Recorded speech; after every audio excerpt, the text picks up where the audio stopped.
Les amis, bonjour. Nous sommes le lundi 30 septembre 2024, un jour après le grand scénario de Madrid, un jour après le match opposant l'Atlético de Madrid contre le Real de Madrid. Aujourd'hui, on va vous apporter le bilan ou encore le débriefing durant ce match très attendu, un match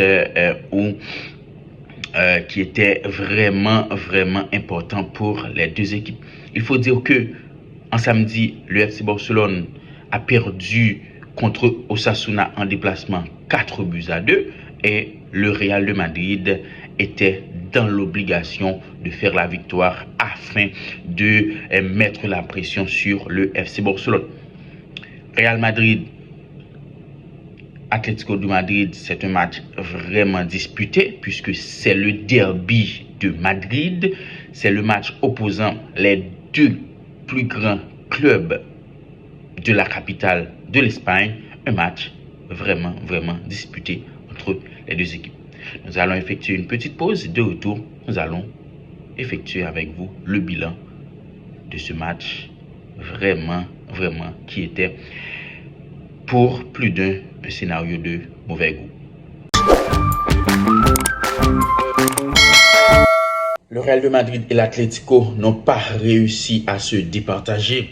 1-1, c'est le score du match opposant l'Atlético Madrid et le Real de Madrid au Wanda Metropolitano lors de la 8e journée de la Liga espagnole. Un match vraiment timide où les deux équipes étaient ne voulaient pas vraiment prendre beaucoup de risques. Les deux équipes étaient vraiment concentrés dans leur camp, concentrés sur des travaux pratiques, sur des travaux à l'entraînement. Il n'y avait pas vraiment beaucoup de risques lors de ce derby opposant l'Atlético de Madrid et le Real de Madrid. Alors que Angel Correa a répondu au temps additionnel à un but d'Eder Militao, les deux équipes restent toujours invaincues en championnat. Mais il faut noter aussi que le FC Barcelone garde toujours 3 points en tête sur le Real de Madrid et l'Atlético de Madrid reste à 1-2 longueurs sur le Real de Madrid qui est vraiment son voisin. Le Real de Madrid pensait tenir la victoire au Wanda Metropolitano, mais l'Atlético de Madrid n'a jamais abandonné dans le choc de la 8e journée du championnat d'Espagne.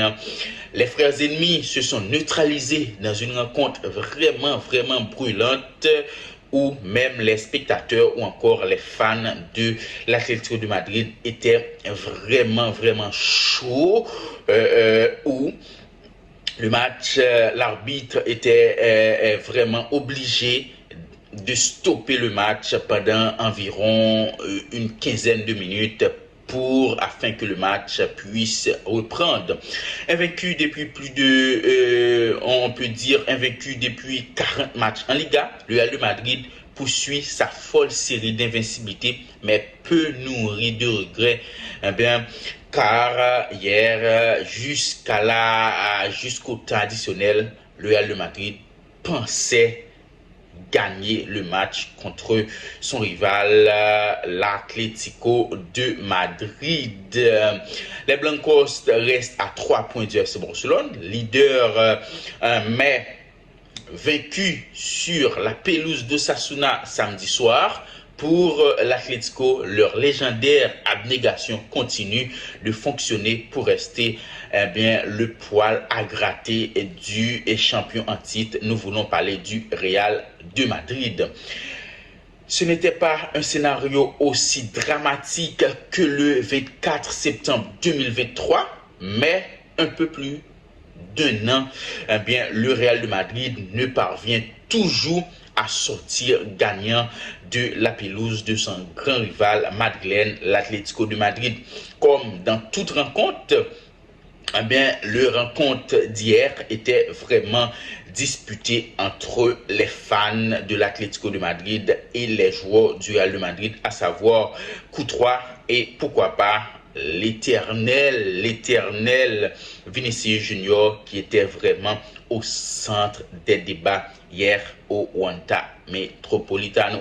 Les fans de l'Atlético Madrid arrivent même à jeter, on peut dire, des briquets.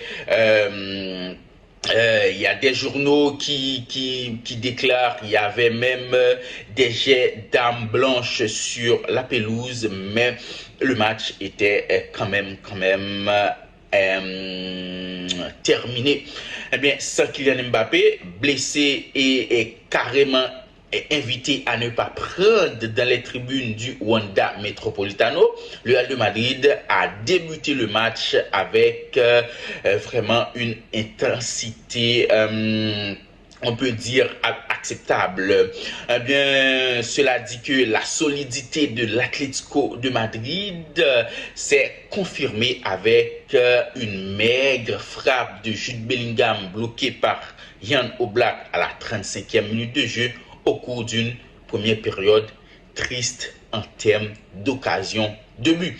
De l'autre côté, les Rojiblancos ont sollicité Thibaut Courtois via le champion du monde Julian Alvarez à la 9e minute de jeu sans que cela n'était pas bien vraiment transcendant pour l'Atlético de Madrid. Comme on vient de le dire, chauffé par la provocation de Thibaut Courtois de l'autre côté de la pelouse, les supporters de l'Atlético de Madrid ont répondu par des jets de projectiles, notamment des tournevis sur la pelouse. Suite à cet événement, la rencontre a été suspendue pendant environ 10 minutes, le temps de calmer certains supporters de l'Atlético de Madrid. Retourner sur la pelouse pour jouer la dernière demi-heure de la partie, les 22 acteurs sont redonnés de l'allant à ce derby. Vinicius a obligé Oblak à une belle frappe sur sa gauche à la 72e minute de jeu. Courtois a claqué une frappe de Lino au-dessus de son but à la 82e minute de jeu. Puis Hendrick, maladroit pour une fois, a manqué une autre balle de brique en contre-attaque à la 89e minute de jeu. Il n'en fallait pas plus pour laisser de l'espoir à l'Atlético pour s'accrocher jusqu'au bout du temps additionnel. Lancé en profondeur, Angel Correa a dribblé Thibaut Courtois, on peut dire d'un habile double contact avant de conclure face au but vide. L'Argentin, champion du monde, d'abord signalé hors jeu, a pu exulter, a pu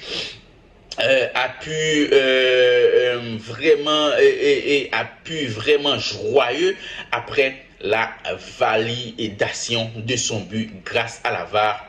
1-1 à la 95e minute de jeu. Un partout, balle au centre et pas de jaloux à Madrid puisque les deux équipes sont restées sur un match nul, un but partout.